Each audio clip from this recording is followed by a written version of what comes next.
ప్రార్థన. పరలోకం తండ్రి, జగన్మనైన మాకు మంచి ఆరోగ్యం ఇచ్చినందుకు మీకు వందనాలు. ఇంకా డాడీ వాక్యం చాలా బాగా చెప్పేటట్టు చూడండి.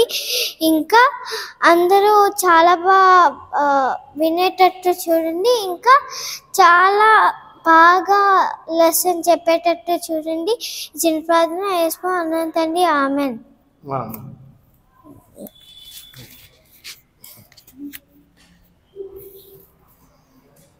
ఈ సమయంలో లాస్ట్ వీక్ మనం పాడుకున్న పాట ఒకసారి పాడుకుందాం. నేను నంబర్ మర్చిపోయాను. దేవుని స్తుతించుడి అనే నంబర్ గుర్తుందా?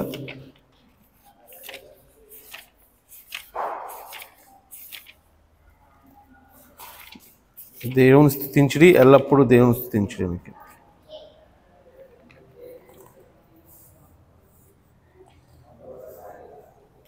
తమ్ముడు చూడు, నాకు ఇవ్వండి. 5:21.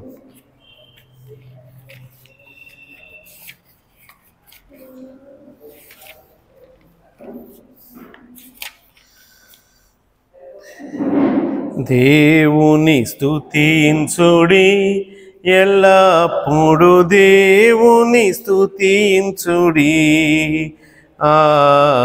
దేవుని స్తుతించుడి, ఎల్లప్పుడు దేవుని స్తుతించుడి. ఆయన పరిశుద్ధాలయమందు, ఆయన పరిశుద్ధ ఆలయమందు, ఆయన సన్నిధిలో, ఆయన సన్నిధిలో ఎల్లప్పుడు దేవుని స్తుతించుడి. దేవుని స్తుతించుడి, ఎల్లప్పుడు దేవుని స్తుతించుడి. ఆయన బలమును ప్రసిద్ధి చేయు, ఆయన బలమును ప్రసిద్ధి చేయు. ఆకాశ విశాలమందు, ఆకాశ విశాలమందు ఎల్లప్పుడు దేవుని స్తుతించుడి. దేవుని స్తుతించుడి, ఎల్లప్పుడు దేవుని స్తుతించుడి.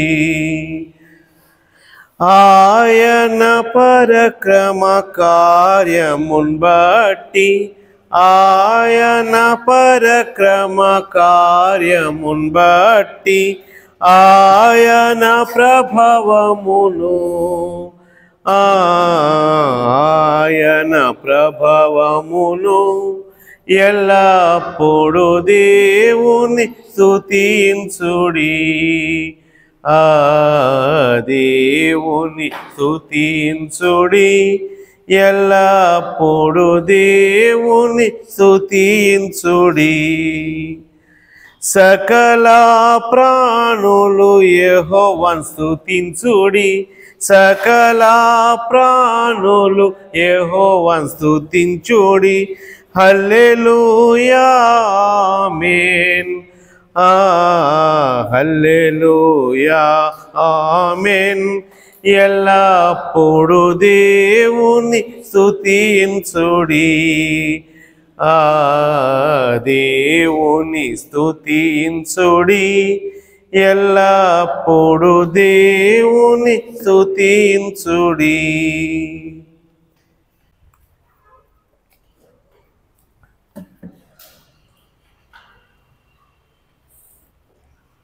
ఈ సమయంలో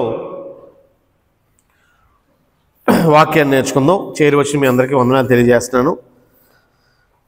మనం ద్వితీయోపదేశకాండం దేవుడు మోషే ద్వారా ఇశ్రాయేలుకి ఇచ్చిన న్యాయ విధులు చదువుతున్నాం. ఆ న్యాయ విధులు మనం ఒక్కొక్కటిగా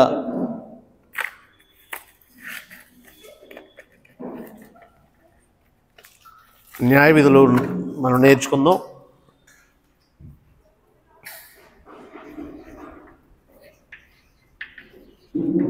ద్వితీయోపదేశ కాండము రెండోసారి ఉపదేశం చేసిన గ్రంథము. అందులో మనం ఏం నేర్చుకుంటాం అంటే న్యాయ విధులు లేక నానావిధ ఆజ్ఞలు. న్యాయ విధులు లేక నానావిధ ఆజ్ఞలు. 10 ఆజ్ఞలతో పాటు నానావిధ ఆజ్ఞలు ఉన్నాయి. వాటిని 10 ఆజ్ఞల నుంచి వేరు చేయడానికి లేదండి. ధర్మశాస్త్రం అంతా ఇవన్నీ కలిపే ధర్మశాస్త్రం. కొంతమంది ఇప్పుడు దాన్ని వేరు చేయడానికి ట్రై చేస్తున్నారండి. అంటే యెహోవా యేసు ప్రభుకే శిరస్సు కాబట్టి యెహోవా ఇచ్చిన ధర్మశాస్త్రాన్ని కొట్టివేయడానికి మనం ఎవరం? 10 ఆజ్ఞలలో ఏది పాటించకుండా మనం ఇప్పుడు ఉండొచ్చు? 10 ఆజ్ఞలు ఏది పాటించకుండా ఉండొచ్చు అండి? 10 ఆజ్ఞలన్నీ మంచివా కాదా? దేవుడిని యెహోవాని, ఆయనే దేవుడు, ఏకైక దేవుడు, ఆయన నామాన్ని వ్యర్థంగా ఉచ్చరించొద్దు, విగ్రహారాధన చేయొద్దు, విశ్రాంతి దినాన్ని పాటించండి, తర్వాత తండ్రిని సన్మానించు, నరహత్య చేయొద్దు, వ్యభిచారం చేయొద్దు, ఇవన్నీ. సో 9 మనకే ఇష్యూ లేవండి. మీరు గమనిస్తే 10 ఆజ్ఞల్లో 9తో మనకే ఇష్యూ లేదు. మనకి ఇప్పుడు కూడా ఒకటి విశ్రాంతి దినాన్ని పాటించడం ఉంది కదా. కాబట్టి ఇప్పుడు మనం విశ్రాంతి దినాన్ని పాటించాలి. 10 ఆజ్ఞలు నిలిచే ఉన్నాయని బోధిస్తున్నారు. అందుకు ధర్మశాస్త్రాన్ని వాళ్ళు నిలబెట్టేశారు అనమాట. వాళ్ళకి అర్థం కాని సంగతి ఏంటంటే ధర్మశాస్త్రం అంటే ఒక్క 10 ఆజ్ఞలు మాత్రమే కాదు. 9 పాటించు, 10 ఆజ్ఞ మనం 10వ దాన్ని ఎందుకు వదిలేద్దాం అని అంటున్నారు. 10వ దాన్ని వదిలేమని అనట్లేదు. ధర్మశాస్త్రం కంటే మేలైంది ఇచ్చాడు ఇప్పుడు. ఆ 10 ఉన్నాయి. ఇప్పుడు తల్లిదండ్రులు సన్మానించమన్నాడు, లేదా వ్యభిచరించొద్దు అన్నాడు. క్రొత్త నిబంధన ఏమన్నాడు?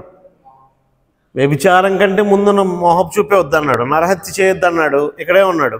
ఒక కోపమే పడొద్దు అన్నాడు. ఎవరిదే ఆశించొద్దు అన్నాడు. క్రొత్త నిబంధనలు ఏమంటాడు? నీది తిరిగి తీసుకెళ్ళి పెట్టేమంటాడు. అలాగే విశ్రాంతి దినం ఇంకా ఘనంగా, ప్రభుదినంగా అపోస్తులే మార్చారు దాన్ని. కాబట్టి కొంతమందికి అర్థం కానిది ఏంటంటే మళ్ళీ ఈ 10 వాటిలతోనే పట్టుకుంటారు. మిగిలిన న్యాయ విధులు వాళ్ళకి అక్కర్లేదు. సున్నతి గురించి, బలి గురించి బోల్డ్ న్యాయ విధులు ఉన్నాయి కదా. ఇవన్నిటిని లింక్ పెట్టామనుకోండి, వాళ్ళు బతకలేరు. ఇప్పుడు బతకమనండి. ఇశ్రాయేలుకు ఉన్న న్యాయ విధులు పాటించాలి ఇప్పుడు అని అంటే వాళ్ళు వాళ్ళ మనుగడలో అవి చేయలేరు. అందుకు ఇక్కడున్న ఆజ్ఞ అక్షరానుసారంగా మనం పాటించాం. దాని ఉన్నతంగా దాని నుంచి నీతి ఏంటో తీసుకుంటాం. అది న్యాయ విధుల ద్వారా మనం నేర్చుకునే సంగతి. నానావిధ ఆజ్ఞల్లో ఇప్పుడు మనం అందులో భాగంగా ఎన్నో ఆజ్ఞ దగ్గర ఉన్నామో నాకు తెలియదు. మీరే నంబర్ చెప్పండి. అంటే నా నంబర్ మీ నంబర్ మ్యాచ్ అవ్వదు. కొన్ని నా నోట్స్లో ఏంటంటే అవసరం లేనివి 2 వేసిన కలిపేసాను అనమాట. ఇక్కడేమో నా నంబర్ ఏమో ఎక్కువ ఉంటుంది, మనం చెప్పుకున్నదే తక్కువ ఉంటుంది. 24వ అధ్యాయం చెప్పుకోవాలని మాత్రం నాకు తెలుసు. 24వ అధ్యాయం ఎన్నో ఆజ్ఞ? 28 అయ్యాయా? 27 అయినాయి. 28వ ఆజ్ఞ అంటే మన క్లాసులో 27 చెప్పుకున్నాం. 28వ ఆజ్ఞ 24వ అధ్యాయం, ద్వితీయోపదేశకాండం 24వ అధ్యాయం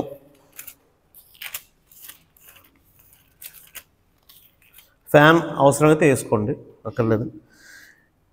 1 నుంచి 4 వచనాలు. 24 ద్వితీయోపదేశకాండం 24వ అధ్యాయం 1 నుంచి 4 వచనాలు.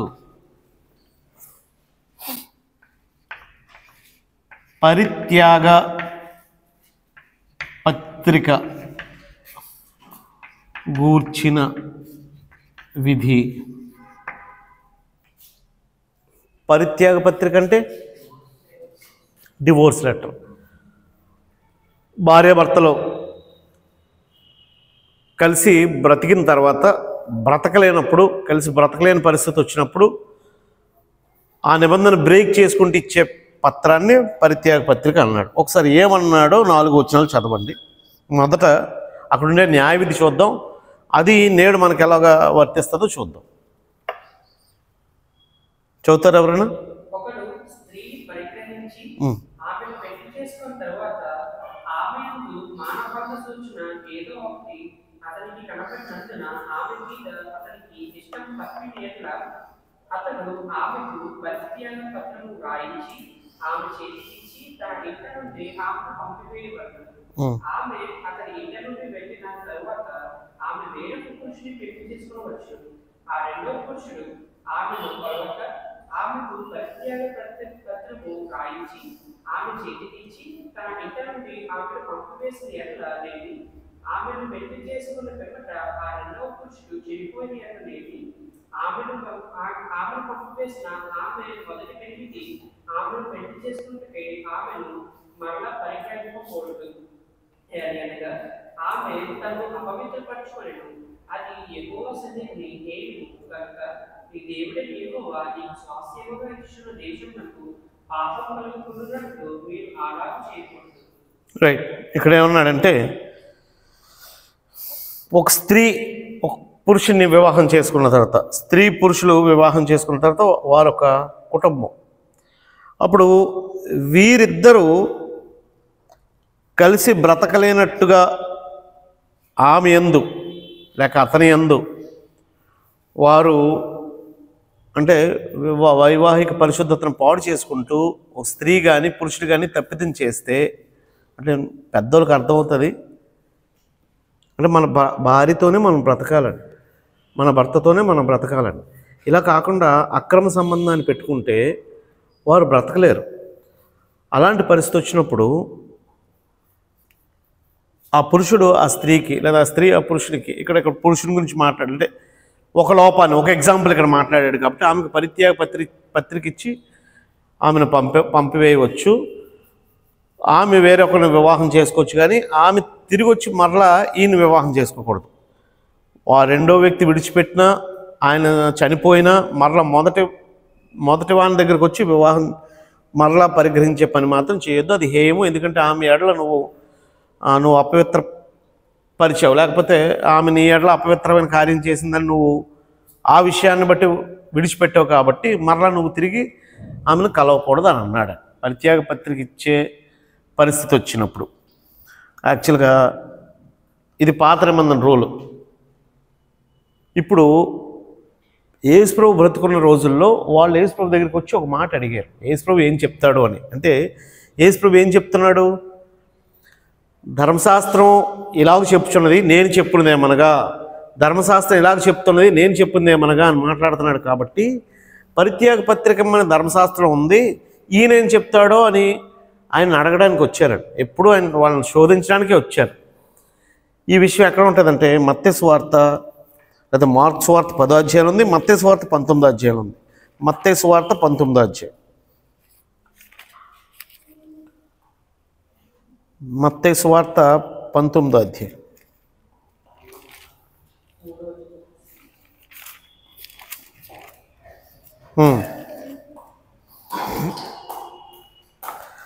మూడో వచనం, పరిసయ్యులు ఆయనను శోధింపవలనని ఆయన యొద్దకు వచ్చి, ఏ హేతు చేతనైనను పురుషుడు తన భార్యను విడనాడుట న్యాయమా అని అడుగగా, అంటే మార్కు సువార్తలో అయితే లేదా 7వ వచనం అన్నారు, అందుకు వారు, అలాగైతే పరిత్యాగ పత్రికనిచ్చి ఆమెను విడనాడమని మోషే ఎందుకు ఆజ్ఞాపించనని వారు ఆయనను అడుగగా, మార్కు సువార్తలో కూడా మోషే ధర్మశాస్త్రాన్ని బట్టి పరిత్యాగ పత్రిక డివోర్స్ ఇచ్చే అవకాశం ఉంది, కాబట్టి ఇవ్వచ్చా ఇవ్వకూడదా అనేది వాళ్ళ క్వశ్చన్ అండి. యాక్చువల్గా ఇవ్వచ్చా ఇవ్వకూడదా ఒక నియమం ఉంది. మనుష్యుడు జతపరచబడిన తర్వాత దేవుడే వారిని వేరు చేయాలి తప్ప ఏ మనుషుడు వారిని వేరు చేయకూడదు. చివరికి వారు మట్టుకు వారు కూడా వేరైపోకూడదు. ఈ ప్రమాణం పెళ్ళిలో క్రిస్టియన్ మ్యారేజ్ కాదు, రమేష్ చేశాడు, అంతే. ఇక్కడ క్రిస్టియన్ మ్యారేజ్ చేసుకున్న వాళ్ళు ఎవరు ఉన్నారు ఇక్కడ? నీది మ్యారేజే కదా. ప్రమాణం చేసినప్పుడు వీరిద్దరిని జతపరుస్తున్నాము మీ అందరి సన్నిధిలో. అది లాస్ట్ డిక్లరేషన్ అండి. దేవుడు జతపరిచిన వారిని మనుష్యుడు వేరు చేయకూడదని చెప్పి ఆ పెళ్ళి ముగుస్తుందండి. అయితే మీరు యేసు ప్రభు దగ్గరికి ఇదే ప్రశ్న వచ్చారు. మేము అంటే ఈ మధ్య ఓరకోరకనే డివోర్స్లు ఇచ్చేవాళ్ళు ఎక్కువైపోయారు. ఒకవేళ లోకంలో అలా ఏమో దీవెన పరిగెట్టద్దు, లోకంలో అలా ఉందేమో క్రిస్టియన్స్లో రేపొద్దున మీ అందరికి పెళ్ళి అవుతుంది. మీ నలుగురు ఉన్నారు ఇక్కడ, అంతేనా? సంజన ఏ రోజు కూడా నీకు డివోర్స్ ఇచ్చేస్తాను, లేకపోతే నీకు డివోర్స్ ఇస్తాను అనే మైండ్తో బ్రతకొద్దు. ఫస్ట్ ఆఫ్ ఆల్ అది లీస్ట్ అండ్ అట్టర్ కేసెస్లో జరిగే పనే తప్ప హీనమైన పని. ఫస్ట్ ఆఫ్ ఆల్ అంటే నువ్వు నిబంధన బ్రేక్ చేసుకున్నట్టు అయిపోద్ది. ఊరుకూరికనే కానీ ఒకవేళ అది తటస్థించే పరిస్థితి వస్తుంది. ఎప్పుడో తెలుసండి? ఎప్పుడు ఒక వ్యక్తి అంటే ఏ నిబంధన అయితే చేసావో ఈ భార్య విషయంలో అన్నీ నేను బాధ్యత స్వీకరిస్తానని భర్త చెప్పి ఆ బాధ్యతలు విస్మరించినప్పుడు, భర్తకి కట్టుబడి ఉంటానని భార్యకి కట్టుబడి ఉంటానని భర్త చెప్పి ఏ విషయంలోనే ఎస్పెషల్లీ మిగిలినవి ఏవైనా తిట్టుకున్నారో లేదా కొట్టుకున్నారో గొడవలు ఆడుకున్నారో ఇవన్నీ ఒకరినొకరు క్షమించేసుకుంటారు. కానీ లైంగికపరమైన అపవిత్రత, నువ్వు అక్రమ సంబంధాన్ని కలిగి ఉంటే మాత్రం అప్పటికి కూడా యేసు ప్రభు వాళ్ళు వచ్చి ఈ క్వశ్చన్స్ అడిగారన్నమాట. నువ్వేదో కొత్తదాన్ని చెప్తున్నావు కదా, డివోర్స్ ఇవ్వచ్చా ఇవ్వకూడదా అని. యాక్చువల్గా దేవుడి దృష్టిలో డివోర్స్ లేదని యేసు ప్రభు ఆ విషయం చెప్పాడు. మీ మీ మీ అపవిత్రతను బట్టి, మీ హృదయ కాఠిన్యాన్ని బట్టి, మీరు చేస్తున్న తప్పులను బట్టి మోషే పరిత్యాగ పత్రిక ఇవ్వచ్చు అనేది ప్రవేశపెట్టాడు తప్ప దేవుని ఆది నుంచి దేవుని సంకల్పంలో అది లేదు.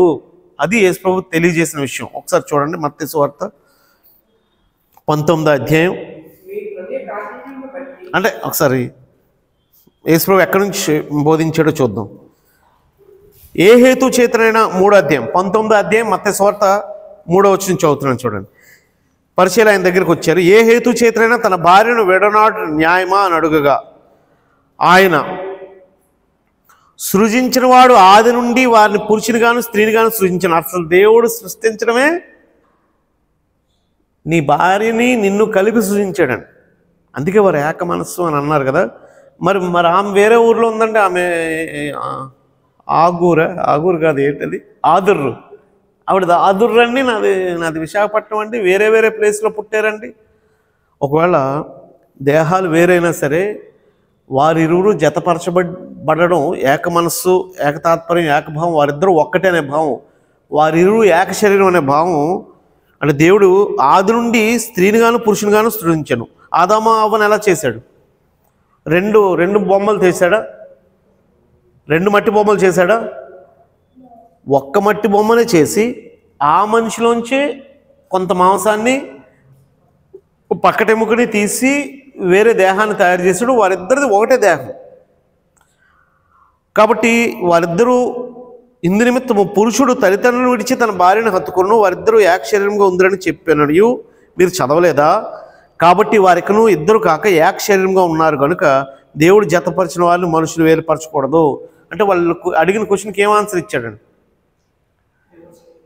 పరిత్యాగ పత్రిక ఇవ్వచ్చా ఇవ్వకూడదంటే దేవుడు యేసు ప్రభు ఏం చెప్పాడండి? వాళ్ళిద్దరూ ఒకటే. డివోర్స్ ఇచ్చి భర్తను భార్యను వేరు చేయాలని మనం అనుకోవద్దు. కానీ ఏ కేసులో జరుగుతుందండి? అంటే ఎందుకు డివోర్స్ ఇస్తాడు ఒక వ్యక్తి? ఆవిడ నా ఎడల సరిగ్గా నడలేదని, లేకపోతే అతను నా ఎడల సరిగ్గా చూసుకోవట్లేదని, లేదా ఏదో సరిగ్గా బిహేవ్ చేయలేదని.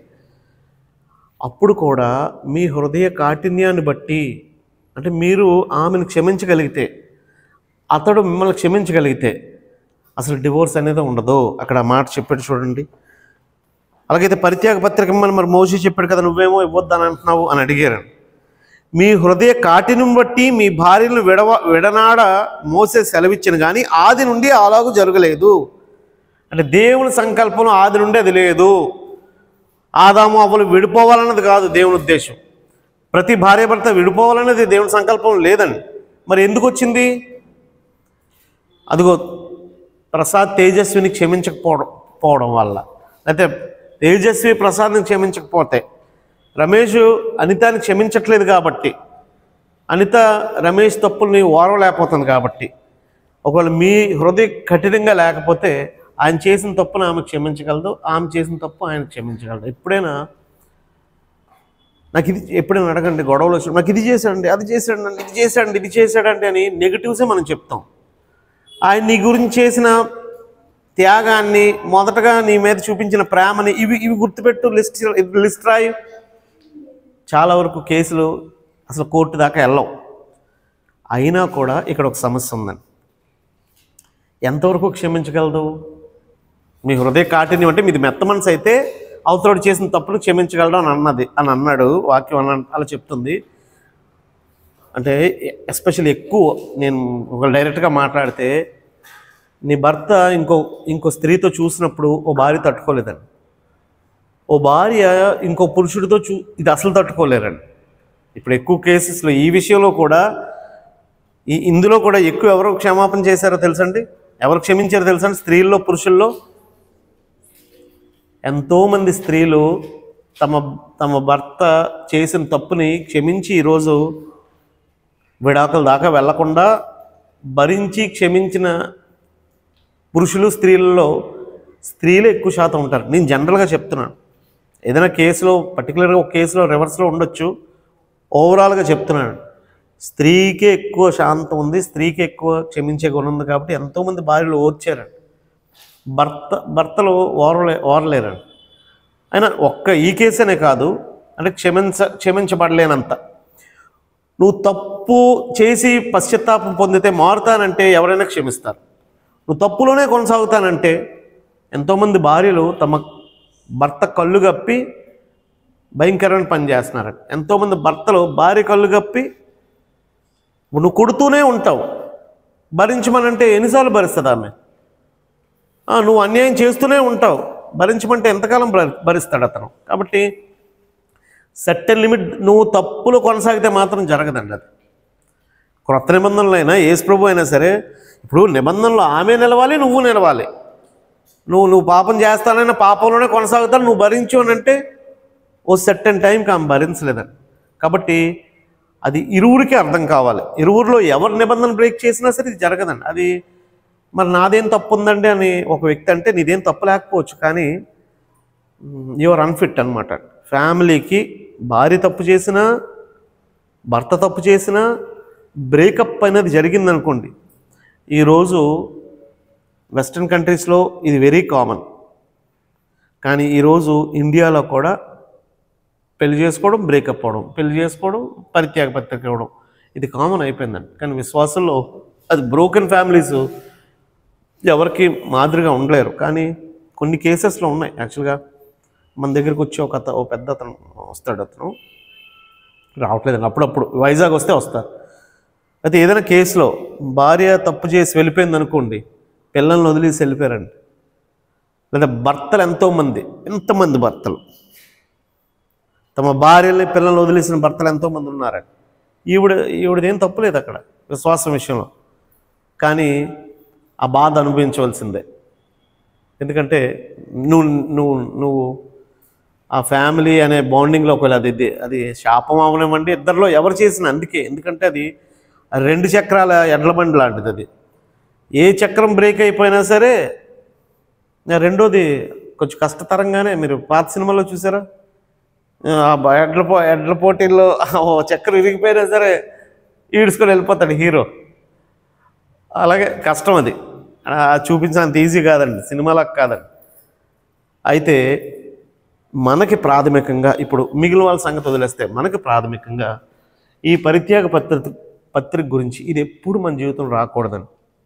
ఒకవేళ కొంచెం ఎన్నోసార్లు ప్రగతి వెనకాతలే ఉంది, ఒక రోజు మాట్లాడుకోం, 2 రోజులు మాట్లాడుకోం, అసలు 2 రోజులు మాట్లాడుకోకూడదు అనకూడదు. సూర్యుడు అస్తమించే వరకు అన్నాడు, కానీ వాస్తవంగా మాట్లాడుకుందాం ఓపెన్గా. ఒకవేళ కోపం ఉన్నా మన మన మన నిబంధనని మించి, మన ప్రేమను మించేంత కాదు ఇది. మన ప్రేమని, మన నిబంధనని, మన బంధాన్ని మించేంత కాదు. ఎందుకంటే ఇలాంటి నిర్ణయాలు ఏం చేస్తాయంటే మన కుటుంబాన్ని, మన పిల్లల్ని అనాథలు చేస్తాయని, పిల్లల్ని అపవిత్రులుగా చేస్తాయని అన్నాడని. అందుకోసమని ఎంతవరకు మాట్లాడాడు అంటే, నువ్వు విశ్వాసివి, అవిశ్వాసురాలైన భార్య నీకుంది. ఒకవేళ అవిశ్వాసురాలైన భార్య నీకు ఉన్నప్పుడు కూడా నీ విశ్వాసానికి ఆమె అడ్డు చెప్పట్లేదు అనుకోండి, కానీ తను మారట్లేదు, అప్పుడు కూడా ఆ బంధాన్ని బ్రేక్ చేసుకోవద్దు అన్నాడు. 1 కొరింథీ 7వ అధ్యాయం, 1 కొరింథీ 7వ అధ్యాయం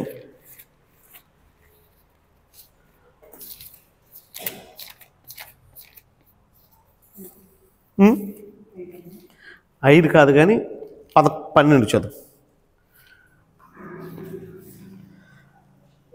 అంటే లేదా 11 వచనం, 10వ వచనం. మరియు పెండ్లైన వారికి నేను కాదు, ప్రభువే ఆజ్ఞాపించింది ఏమనగా, భార్య భర్తను ఎడబాయకూడదు, ఎడబాసిన ఎడలా పెండ్లి చేసుకొనకుండవలను. అసలు నువ్వు ఎడబాసే పరిస్థితి వస్తే అసలు నువ్వు పెళ్ళి చేసుకోవద్దు, పెళ్లి చేసుకుంటే ఎడబాయొద్దు. లేదా తన భర్తతో సమాధాన పడవలను. మరియు భర్త తన భార్యను పరిత్యజింపకూడదు, ప్రభు కాదు నేనే తక్కిన వారితో చెప్పున్నది ఏమనగా, ఏ సహోదరునికైనను అవిశ్వాసురాలైన భార్య ఉండి ఆమె అతనితో కాపురం చేయని ఇష్టపడిన ఎడల అతడు ఆమెను పరిత్యజింపకూడదు. అంటే ఆమె నేను చర్చికి రాను, నేను విశ్వాసగా మారను అన్నది అనుకో, ఎవ్వరికి ఏ ఫ్యామిలీకి నువ్వు మాదిరి కాదు, అంతేనా కాదా? అయినా కూడా దానికి అంటే నువ్వు మోడల్ ఫ్యామిలీగా ఉండలేవేమో కానీ అప్పుడు కూడా ఆమెను వెడనాడొద్దు, నీ విశ్వాసాన్ని నువ్వు కాపాడుకో అన్నాడు. అంటే నువ్వు మోడల్ ఫ్యామిలీ కాదు, ఆ విషయంలో నువ్వు ఫెయిల్ అయ్యావు అంతే. ఇంకా దానికి పుయ్యడానికి ఏమి లేదు. నిన్ను చూసి వ్యక్తిగత విశ్వాసం నీకుంది, కానీ నీ భార్యని నువ్వు నడిపించలేకపోయావు, నువ్వు ఫెయిల్యూర్ ఆ విషయంలో. ఫ్యామిలీ లైఫ్లో ఫెయిల్యూర్, కానీ వ్యక్తిగతంగా నువ్వు అలా కాపురం చేయడానికి ఇష్టపడితే నువ్వు చెయ్యని అన్నాడు. ఆ బంధాన్ని మాత్రం, అంటే భార్యాభర్త బంధానికి ఎంత ప్రయారిటీ ఇచ్చాడో చూడండి. మరియు ఏ స్త్రీకైనా అవిశ్వాసి అయిన భర్త ఉండి ఆమెతో కాపురం చేయని ఇష్టపడిన ఎడల ఆమె అతని పరిత్యజింపకూడదు. మా నాన్నగారు కన్వర్ట్ అవ్వలేదని, మా అమ్మ కన్వర్ట్ అయింది. చాలా సంవత్సరాలు వస్తారు, కూర్చునేవారు, వెళ్ళేవారు తప్ప కన్వర్ట్ అవ్వలేదండి. ఇప్పుడు రాము గారు ఉన్నారు, ఆయన భర్త కన్వర్ట్, అలా చాలా కేజీఏ ఉందండి. భర్తలు కన్వర్ట్ అయ్యి భార్యలు కన్వర్ట్ అవ్వలేని ఉన్నారండి. బాధాకరమైన సంగతి. ఇద్దరు జీవన కృపావరంలో పాలి భాగస్తులుగా వెళ్ళాలి. ఒకరు వెళ్ళి ఒకరు వెళ్ళకపోతే ఆ ఫ్యామిలీలో చాలా ఇబ్బందులు ఉంటాయి. ఆ ఇబ్బందులు ఉన్నా కూడా దీన్ని బట్టి నేను డివోర్స్ ఇస్తున్నాను అనకూడదు అన్నాడండి. అంటే భార్యాభర్తల బంధానికి ఎంతో ప్రయారిటీ ఉంది, ఊరికూరికనే డివోర్స్ ఇస్తాను అనకూడదండి. అది మనకు అర్థం కావాలండి. అంటే కానీ ఎప్పుడు అది ప్రాబ్లమేటిక్గా తయారవుతుందో తెలుసండి, వాళ్ళు బ్లాక్మెయిల్ చేస్తే. వాళ్ళు ఏమైనా బ్లాక్మెయిల్ చేస్తారంటే, నువ్వు నా వెనకాతలు రాకపోతే, ఇగో నేను నీకు చర్చికి వచ్చాను కదా, నువ్వు నాతో పాటు గుడికి రాకపోతే అని బ్రేక్ చేస్తారండి. అప్పుడు నువ్వు విగ్రహారాధనలోకి దూరిపోయావో మొత్తం నీ విశ్వాసాన్ని పోగొట్టుకున్నట్టు అయిపోద్దండి. అది ఎవరికి రాకూడదు. అంతకుమించి దూరు చెప్పలేను. ఇంకా వ్యక్తిగతంగా అంటే లోకంలో భయంకరంగా ఉన్నారండి. భర్తలు చర్చికి రానివ్వని భర్తలు ఎంతోమంది ఉన్నారండి. సో నీ విశ్వాసాన్నే పోగొట్టేసే భర్తలు, నీ విశ్వాసాన్ని వెనక్కి లాగేసే భార్యలు, అదేమో ఎలా హ్యాండిల్ చేస్తారో ప్రతి భర్తకు ఒక దండం పెట్టండి. భర్త బతుకు చాలా కష్టమైంది కాబట్టి నన్ను కెల్లా రమేష్ అడగండి, కెల్లా రమేష్ ఎక్కువ అడగండి. ఓ భారీగా ఉండడం, భారీ పాత్ర. ఇందాక నన్ను తను అడగమన్నాను కదండి, అంతకన్నా ఎక్కువ కష్టం అండి ఓ భారీ పాత్ర. కానీ దాన్ని కొంచెం సహనంతో భరించండి. పరిత్యాగ పత్రిక వరకు మన జీవితాలు వెళ్ళకూడదండి. అసమాధానం మనకు మిగులుతుందండి, అంతే. ఇంతకు మించి నేనేం చెప్పను దాని గురించి. 29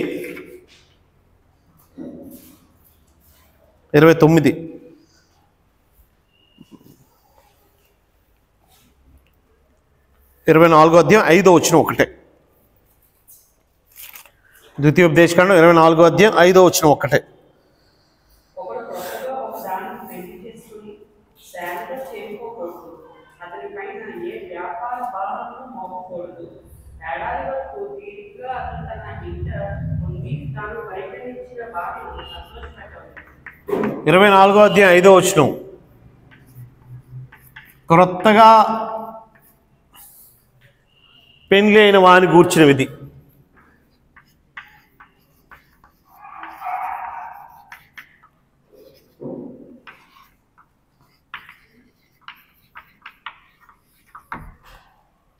ఎవరైనా క్రొత్తగా పెళ్లి చేసుకుంటే అతని మీద ఏ భారం ఉండకుండా అతన్ని సేనలో చేర్చకూడదు అన్నాడండి. అతని పైన ఏ వ్యాపార భారం మోపకూడదండి. ఏడాది వరకు తీరికగా అతడు తన ఎంట ఉండి పరిగ్రహించిన భార్యను సంతోషపెట్టాలి. ధర్మశాస్త్రం 1 ఇయర్ లీవ్ శాంక్షన్ చేయమన్నాడు దేవుడు.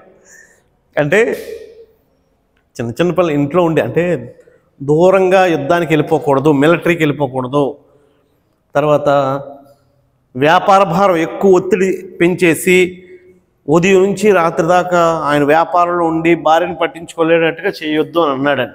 మా విష్ణు రాలేదు ఇప్పుడు. పెళ్ళైన తర్వాత కొత్తగా పెళ్ళైన వారు సంతోషించమన్నాడు. అంటే భార్య ఎందుకు అంటే అసలు మొదట నీకు నీ భార్యను అర్థం చేసుకోవడానికి నీ టైం ఉండాలి కదండి. కానీ ఇప్పుడు పరిస్థితి ఎలాగుందండి,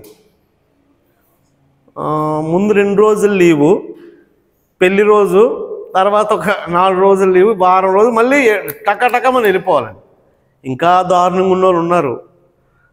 జస్ట్ పెళ్లి ముందు రోజు లీవ్ పెట్టి పెళ్లి రోజు ఉండి ఆ తర్వాత 2 రోజులు ఉండి 5 రోజుల్లోనో 3 రోజుల్లోనో మళ్ళీ డ్యూటీకి వెళ్ళిపోయేవాళ్ళు. ఇంకా సొంత బిజినెస్ ఉన్నవాళ్ళు. అలాగ అసలు కాదన్నాడండి. నీ భార్యను నువ్వు అర్థం చేసుకోకుండా, నీ భర్తను నువ్వు అర్థం చేసుకోకుండా, నువ్వు సమయాన్ని గడపకుండా ఎప్పుడు చూడు వ్యాపారం, డబ్బులు, printing press, stamp work. Prasad కూర్చోవాలని కోరుకుంటుంది ఇప్పుడు తేజస్. అంటే కుటుంబం గడవాలి, డబ్బు సంపాదించడమే ప్రయారిటీ అండి. కుటుంబం గడవాలి. మనం అంటే వ్యాపారమే ఇంపార్టెంటా, ఉద్యోగం ఇంపార్టెంటా? అది ఎక్కువైపోయి ఈ మధ్య. యాక్చువల్గా నా పిల్లలు నాకు ఒక మాట చెప్పారండి, ఎప్పుడు నీ భార్యను విడనాడొద్దు. భార్యను అంటే మనం ఏం చేస్తామంటే ఆర్థిక సమస్యలు అవనివ్వండి, మరొకటి అవనివ్వండి, అంటే గెంజి చేసుకొని తాగినా మంచిదేనండి. అంతే తప్ప భార్యను ఇక్కడ వదిలేసి మనం వేరే దేశానికి వెళ్ళి డబ్బులు బాగా సంపాదించి ఏం మిగలదు. నేను చెప్తున్నాను, మనం వేరే దేశానికి వెళ్ళిపోయి ఈ దేశంలో ఇక్కడ వదిలేసి ఇక్కడ నువ్వు అపవిత్రపడతావు, ఈమె అపవిత్రపడుద్ది, లేకపోతే ఇద్దరి మధ్య కమ్యూనికేషన్ గ్యాప్ వచ్చేస్తుంది. నీ డబ్బులు అంటే డబ్బులు నెత్తి మీద, ఎంతోమంది నెత్తి మీద డబ్బులు పట్టుకొని వచ్చి ఫ్యామిలీ లేకుండా ఎగిరిపోయారండి. కొత్తగా పెండ్లైన భార్య భర్తను కూర్చున్న విధి. ఆయన శాన్లో చేర్చొద్దు అన్నాడండి. వ్యాపార భారం పెట్టద్దు అన్నాడు. భార్యాభర్తలు ఎప్పుడు విడిపోకుండా ఉండేటట్టుగా. ఎందుకు అనంటే ఇప్పుడు వాళ్ళ మధ్య ఒక బాండింగ్ ఫామ్ అవ్వాలని. అది ప్రతి బంధం మీరు చూడండి, ఏ రక్త సంబంధం ఎక్కడి నుంచి వస్తుందండి. నా అన్నయ్య, నా తమ్ముడు, నా చెల్లి అనేది మనకి చాలా గట్టిగా ఉంటుందండి చిన్నప్పటి నుంచి. అమ్మ నాన్న వాళ్ళు మనల్ని కన్నోళ్ళు. సో ఒక్క ఈ భార్య భర్తల బంధమే ఆమె ఎక్కడి నుంచో వస్తుందండి. ఆమె ఫ్యామిలీ నీ ఫ్యామిలీ ఒకటి కాదండి అప్పటి వరకు. కానీ వాటన్నిటికంటే ఇలా అన్నానని అమ్మని నేను తక్కువ చేసి మాట్లాడలేదు, నాన్నని తక్కువ చేసి మాట్లాడలేదు, లేదా అన్నదమ్ములు తక్కువ చేసి మాట్లాడలేదు. కానీ అది ఏక శరీరం అని అనలేదండి. మీ అమ్మ కడుపులోంచి వస్తావు నువ్వు, అంతకంటే ఏక శరీరం ఏముంది? కానీ ఆ బంధాన్ని కూడా ఏక శరీరం అనలేదండి దేవుడు. భార్యాభర్తల బంధాన్ని ఏక శరీరం అన్నాడు. అంతగా దేవుడు దానికి ప్రయారిటీ ఇచ్చాడు. సో కొత్తగా పెళ్ళైన వాడిని గుర్చిన విధి. విష్ణువుకి చెప్పండి, వెళ్ళిపోయి నాకు లీవులు లేవనియా, వెంటనే వెళ్ళిపోయి వెంటనే మీరు అసలు ఆగు, మీరు పెళ్ళైన తర్వాత ఎటైనా తిప్పారు, కెళ్ళారా వేసి అడగాలి. ఇప్పుడు ఎటైనా తీసుకెళ్ళారండి, తిప్పారండి. సరే అప్పుడే కాదు, ఇప్పుడు ఆ పెళ్ళైన కొత్త కాదు, అంటే వాళ్ళు ఎక్కువ తిరుగుతారు, అన్ని ఊర్లు వెళ్తారు వస్తారు. మనం కూడా ఎప్పుడు అలా వైజాగ్ సింహాచలం కొండ మీద ఉండిపోవద్దు. అప్పుడప్పుడు భార్య బిడ్డలు తీసుకొని మనం బయటికి వెళ్ళాలి, మనం సంతోషించేటట్టుగా. మా ఇంటి వెనకతలు ఒకడు ఉండేవారు, మా అమ్మాలి ఇల్లు వెనకత ఉంది కదండి, అరుణ గారని, వేణు గారు, అరుణ గారు. అతను ప్రతి వారం మంగళవారం తగరపల్సలో టీ పొడి బిజినెస్ చేసేవాడు. అతను ప్రతి మంగళవారం సెలవు తగరపల్స. మంగళవారం సెలవు కదా, ఇంట్లో ఉండరండి, నలుగురు కలిసి బీచ్కి వెళ్ళిపోతారండి. పెద్ద ఎక్కువ ఖర్చు అవ్వదు. మురి మిక్సరు, బాబు రాజా రమేష్ అన్న మాకు మంగళవారం సెలవు లేదు అంటున్నాడు. మంగళవారం కాకపోతే ఆదివారం, ఏదో శనివారం, నాకు తెలీదు. మీరు చేస్తున్నారు, మీ భార్య భర్త పిల్లలతో సంతోషించే సమయం. ఇప్పుడు మనకి ఎక్కువ ఏమైపోయిందంటే ఇక సెల్ ఫోన్ ఎక్కువైపోయింది, లేకపోతే ఇంకొకటి ఎక్కువైపోయింది. అది మనం భార్య భర్తలతో సంతోషించే సమయాన్ని కేటాయించుకోమన్నాడండి. నువ్వేం ఎర్రగా చూడకు. 30 న్యాయ విధి 6-7 వచనాలు. 6-7 వచనాలు.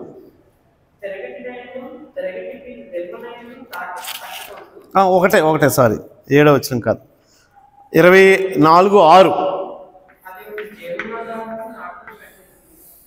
నువ్వు సరిగ్గా చదువు. తిరగటినైనను, తిరగటి మీద దిమ్మనైనను తాకట్టు పట్టకూడదు. అది ఒకని జీవనాధారమును తాకట్టు పట్టినట్లే. ఒకని జీవనాధారమైన దాన్ని తాకట్టు పట్టకూడదు. ఒకని జీవనాధారము అయినది తాకట్టు పట్టకూడదు. అంటే జాగ్రత్తగా చూడండి. తాకట్టు పెట్టుట, తాకట్టు పట్టుట.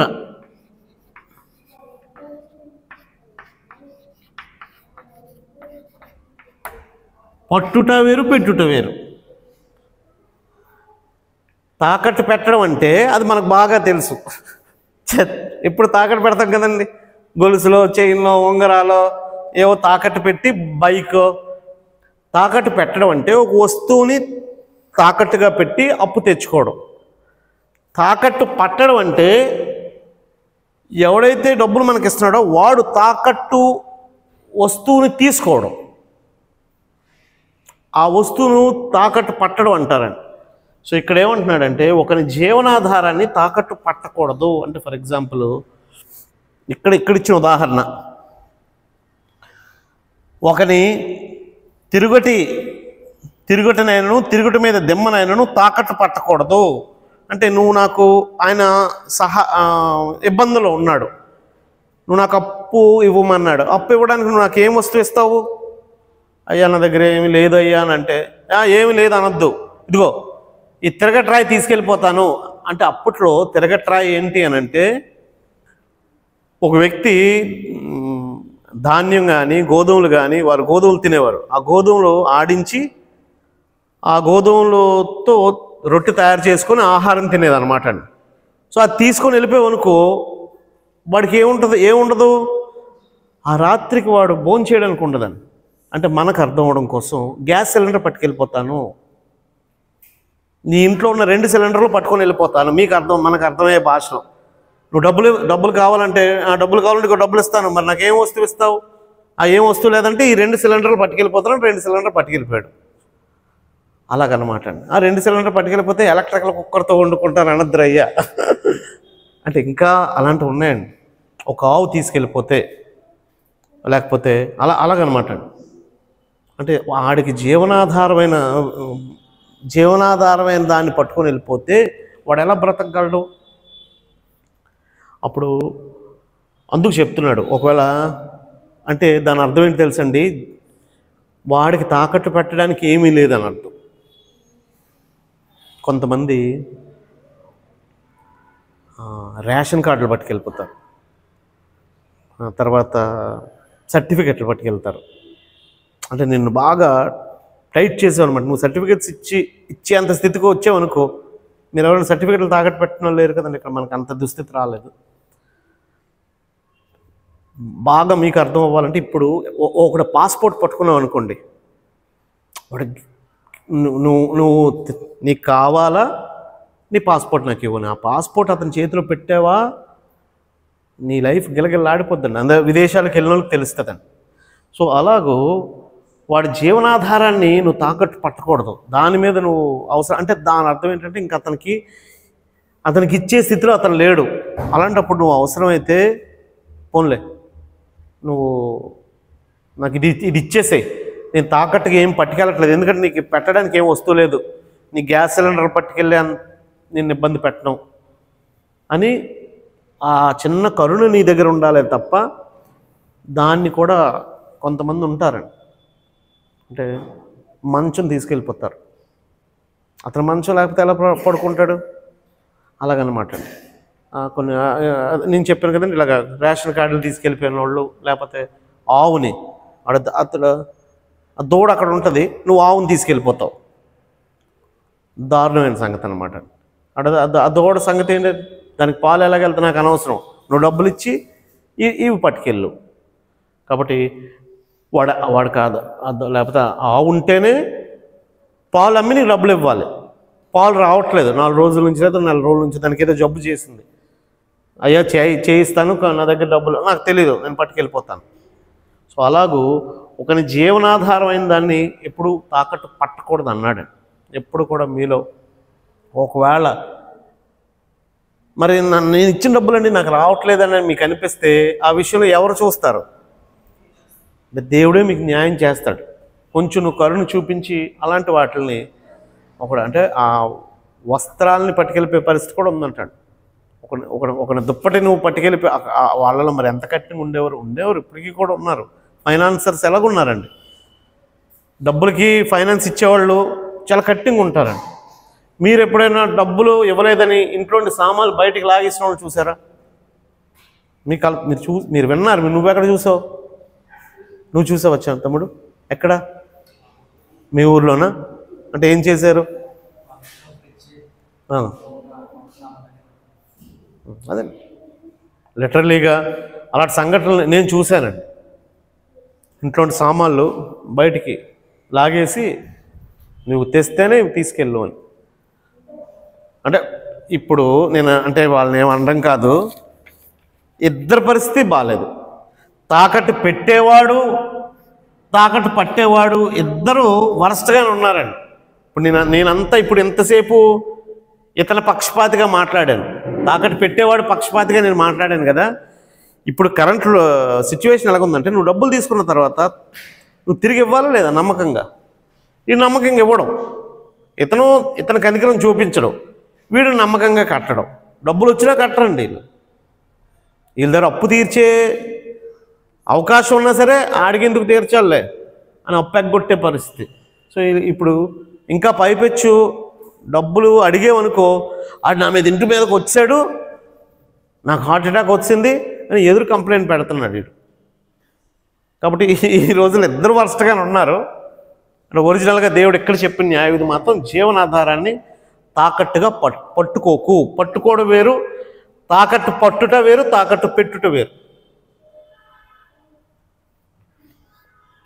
37వ వచనం లేదా 24:7, 31వ న్యాయ విధి 24:7. ఒకడు ఇశ్రాయేలు కుమారులైన తన సహోదరులను కనుగొనబట్టి అతను వాడిని తన దాసునిగా చేసుకున్నను అమ్మినను ఆ దొంగ చాపలను అలాగ చేసిన ఆ చెడుతనమును మీ మధ్యలో పరిహరించదు. అంటే ఇశ్రాయేలు కుమారుల్లో తన సహోదరులో ఒకరిని దొంగిలిట కనుగొని ఎడల, ఎవడైనా సహోదరుల్లో ఎవరైనా దొంగిలితే వాడిని దాసునిగా చేసుకును అమ్మినను, అలా చేసిన వాడు చావలను అని అన్నాడు. అంటే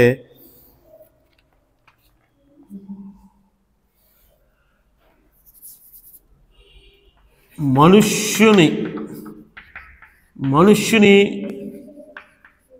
దొంగ లించుట ఇచ్చుటను గూర్చిన న్యాయ విధి.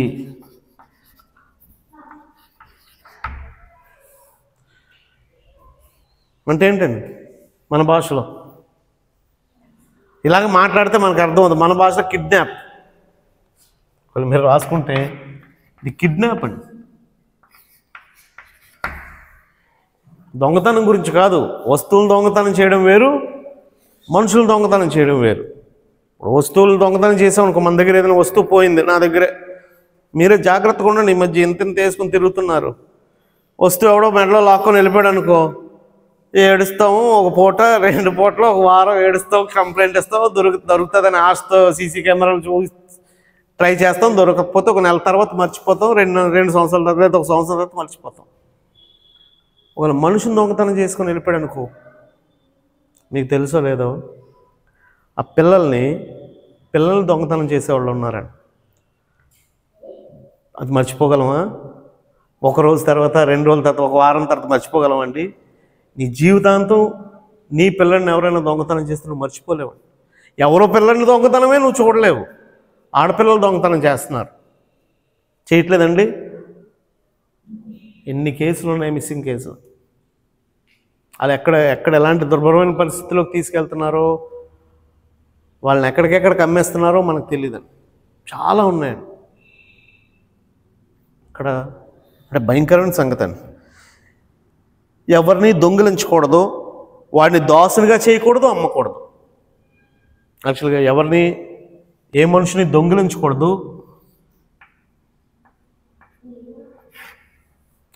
అంటే నేను స్వతహాగా నేను అలాంటివి తట్టుకోలేనండి. ఎవరైనా పిల్లల్ని ఎత్తుకుపోయే వాళ్ళు ఉన్నారా?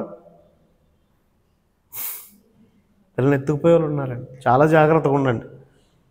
ఇలా చూపించి అలా చూపించి మీరు ఎక్కడికి వెళ్తున్నారు? ఈ మధ్య సెల్ ఫోన్లు ఎక్కువైపోయి పిల్లల్ని పట్టించుకోవట్లేదు. హాస్పిటల్స్లో పిల్లల్ని దొంగిలించే వాళ్ళు ఉన్నారు.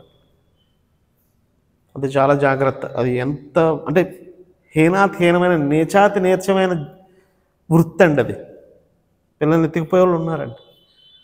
నీకు అందనివ్వరు. వాళ్ళు ఎక్కడెక్కడ తీసుకెళ్ళిపోతారు. నువ్వు నీ శోకం తప్ప ఇంకోటి మిగలదండి.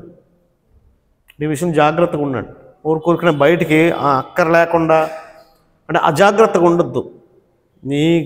నువ్వు ఏమరపాటుగా ఉన్నావా, ఈజీగా తీసుకెళ్ళిపోయే పరిస్థితుందండి. అది మనం ఉన్నప్పుడు. మనం లేనప్పుడు, మొన్న నేనేదో ఫుటేజ్ చూశాను. బస్సు దిగి స్కూల్ పిల్లడు ఇంట్లోకి వస్తున్నాడు, వాడి పైన ఉంటుంది కదా, వాళ్ళు దిగి వచ్చే లోపు, అంటే ఎంత ప్లాన్డ్గా ఉన్నారు వాళ్ళు. వీళ్ళమ్మ ఒకడు వెనకాతలో కూర్చున్నాడు బండి మీద, ఇంకొకటి వచ్చి పిల్లల్ని ఎత్తుపోయాడు, వీళ్ళమ్మ పరిగెడుతుంది రోడ్డు మీద. ఇంకా ఎంత దారుణంగా ఉన్నారు. అంటే మనుషులు దొంగిలించేది చాలా నీచమైన పని అండి. అయితే ఇక్కడ అలాంటి వాడు కనబడితే అలా చేసిన ఆడేమవ్వాలండి? ఇప్పుడు మీకు ధర్మశాస్త్రంతో సంబంధం లేకుండా అడుగుతున్నాను.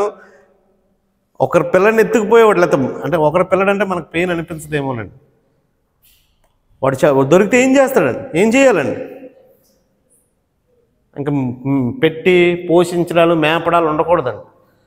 వాడు చావవలను. అది ధర్మశాస్త్రం యొక్క విధి. వాడు చావాలి. అలాగ చేసి ఆ చెడుతనం మీ మధ్య పరిహరించరు. నడి రోడ్లో వాడిని చంపితే ఇంకొకటి ఎవడు ముట్టుకోవడానికి భయపడాలండి. అదే యాక్చువల్గా ధర్మశాస్త్రం నియమాలన్నీ అలాగే ఉండేవి. ఇప్పుడు కూడా కొన్ని అలాంటి చట్టాలనే ఇరాను, ఇరాకు, అరబ్ కంట్రీస్లో వాళ్ళు పాటిస్తారు. అందుకే అంటే మనకంటే సేఫెస్ట్ కంట్రీస్ లిస్ట్ చూస్తే రాబరీ కానీ, కిడ్నాప్ కానీ, వాటిలో మాత్రం కొన్ని కంట్రీస్ చాలా సేఫ్ ఉన్నాయండి. మన లిస్టులో ఎక్కడో ఉంది మన దేశం. ఇలాంటి అక్రమాలు, ఒక మనిషిని దొంగిలించిన అతన్ని, అంటే ఎంతమంది ఒక వ్యక్తిని దొంగిలించి అమ్మేసి ఏం చేస్తారండి? వాడు దాసుడిగా పెట్టబడతాడు. అమ్మినను ఆ దొంగ చావవలను. అలా చేసిన ఆ చరిత్రను పరిహరించదు. అంతకు మించి మనం మాట్లాడట్లేదు. 8, 9, 9 అయిపోయింది. లేదా ఇంకొక న్యాయవిధి చదువుకుందామా? పావుతకు 9 అయిపోయింది, వద్దులేండి. కుష్ఠరోగాన్ని గూర్చిన న్యాయవిధి వచ్చే వారం నేర్చుకుందాం. కొంచెం మీరు ఏం చేస్తారు, మీరు 8 గంటలకు వస్తున్నారు, మీకోసం చూసి ఓ పావు గంట ఆగిన తర్వాత ప్రారంభిస్తున్నాం. చలికాలం కదా, కొంచెం త్వరగా వచ్చేయడానికి ప్రయత్నించండి. రైట్? పావుతకు 9 అయిపోయింది, మరి చెప్పను. మనం 4 న్యాయవిధులు నేర్చుకున్నాం. అంటే ఇవేమీ అక్కర్లేదు అనుకోద్దండి, మీరు అక్కర్లేదు అనుకుంటున్నారు. కానీ నేను ఎప్పటికీ పరిత్యాగ ఇవ్వను అనేది మనసులో పడుతుందండి. యవనస్తులు, మీ పిల్లలు, భార్యాభర్తలు ఇద్దరు ఉన్నారనుకోండి, ఒకరు క్షమించడం యేసుప్రభు చెప్పిన ధర్మం. అప్పటికీ మితిమీరిపోయి ఇంకా ఆవిడ రెచ్చిపోయింది అనుకోండి, నువ్వేం చేయలేవు. మితిమీరిపోయి అతను రెచ్చిపోయాడు అనుకో, నువ్వేం చేయలేవు. కానీ క్షమించాలి, పరిత్యాగ ఇవ్వకూడదు, నా జీవితంలో అది రాకూడదు అని ఒక వ్యక్తి డిసైడ్ అవుతాడండి. ఇక్కడ కూర్చున్న వాళ్ళు ఇప్పుడు ఈ ముగ్గురు డిసైడ్ అవుతారు. ఒకవేళ ఇది అలౌ చేయాల్సింది, లేకపోతే అది కూడా ఆ విషయంలో కూడా డబ్బే ప్రధానం కాదు, నేను నా భార్య సంతోషించేటట్టుగా ఉండాలి, ఒకని జీవనాధారాన్ని తాకట్టు పట్టకూడదు. అసలు ఇది మనకు చెల్లిందే కాదులేండి. ఓ మనుషుల్ని అలాంటి దుర్వ్యాపారంలో కూడా మనం ఉండకూడదు. ఈ మధ్య అంటే నాకు తెలిసి సంఘాల్లో కూడా ఈ వస్తువు అమ్మి ఆ వస్తువు అమ్మి ఆ వస్తువు తెచ్చి ఈ వస్తువు తెచ్చినోడు ఉంటాడు చూడండి. అంటే నేను ఒక కేసులో చూశానండి, లిటరల్లీ. ఆడెవడో ఒకడు వెళ్ళి దొంగతనాలు తీసుకుని సెల్ ఫోన్లు తెచ్చాడు అనుకో, నీకు అది నువ్వు ఎవడికో అమ్మకూడదు. అలాంటి ఆ దుర్వ్యాపారంలో అసలు నువ్వు దూరకు. మొత్తం కేసు అయినప్పుడు ఎవరెవరికి ఏమవుతాయి అని అంటే, వాడు దొంగతనం చేసినంత పాటు నువ్వు ఎవడికి తెచ్చి ఇచ్చావో, ఎవడమ్మాడో వాళ్ళందరినీ బయటకు లాగుతారండి. నేను అంటే లిటరలీ చూశాను. అలా చేసినందుకు అంటే వీళ్ళు నిజం, వాళ్ళకేం తెలియదు యథార్థంగా. ఏదో తెచ్చాడు, సెకండ్ హ్యాండ్లో ఫోన్ వస్తుంది, నీకు తెచ్చి అమ్మాను అన్నాడు. అంటే నేను చదువుకున్న వాళ్ళలోనే జరిగింది, మన ఏరియాలోనే. కేసులో 30 సెల్ ఫోన్లు, 15 సెల్ ఫోన్లు ఎన్నో రికవరీ చేయాలండి నువ్వు. అని నేను ఏదో తెచ్చాడు, సెకండ్ హ్యాండ్లకు ఎవరికో అమ్మాను, ఇప్పుడు తెచ్చి నాకు 15 నువ్వు తెవ్వాల్సిందే. అవన్నీ టేబుల్ మీద పెట్టి మీకు చైన్లు, మీరు న్యూస్లో చూస్తారా, చైన్లు, సెల్ ఫోన్లు రికవరీ, అవన్నీ నిజంగా పోయినవి కాదు. మొత్తం లిస్టులో ఎన్ని అయ్యాయో, లేకపోతే ఉన్నవి లేనివి బనాయించి ఇన్ని రికవరీ చేసాం అన్నప్పుడు, ఈ మధ్యలో ఎవడెవడైతే ఉంటాడో వాడు ఆ డబ్బులు పెట్టి ఆ సెల్ ఫోన్లు కొనేసి అక్కడ డిస్ప్లేలో పెడతారు. అవి ఎప్పుడో ఎవడికో అమ్మేసింది రికవరీ జరగదు ఇక్కడ నువ్వు తెచ్చి పెట్టాలి అంతే. ఇంకా నువ్వు అందులో నిలబడితే అలాంటి పని ఉంటుంది. కాబట్టి ఆ దొంగ వ్యాపారంలో కూడా వెళ్ళెట్టద్దు. అలాంటి వ్యక్తులతో నేను ఎప్పుడు ఈ పని చేయలేదని అంటాము, ఆ లింకులో కూడా ఉండొద్దండి. అలాంటి వాళ్ళ లింకులో కూడా ఉండొద్దు మీరు. కాబట్టి ద్వితీయోపదేశకాండం న్యాయ విధులు తెలియజేస్తాడు. అప్పుడు వారికి ఎలాగో ఆ న్యాయ విధి పనికొచ్చింది, అది వారికి ఎలా వర్తింపజేస్తుంది, ఇప్పుడు మనకు అది ఎలా ఉపయోగపడుతుంది అని మనం చదువుతున్నాము. అందులో తర్వాత కొన్ని న్యాయ విధులు ఉన్నాయి, చదువుకుంటూ మనం ముందుకెళ్దాం. చేరువచ్చిన మీ అందరికీ వందనాలు తెలియజేస్తాను. రమేష్ గారు ప్రార్థన చేసుకుందాం. పరమందున మా తండ్రి, కృపగల మా నాయన, మీరు అనుగ్రహించిన ఈ సమయాన్ని బట్టి మీకే కృతజ్ఞతలు తెలియజేస్తున్నాం. నాయన, మేము ఎలాగూ వ్యవహరించాలో ఆది నుండి తండ్రి ఇశ్రాయేలు అయిన మీ జ్యేష్ఠ కుమారునికి నిబంధన చేస్తూ వారు ఎలాగూ బ్రతకాలో, ఎలా వ్యవహరించాలో, తమ జీవిత విధానంలో ప్రతి న్యాయ విధిని మీరు అనుగ్రహించారు.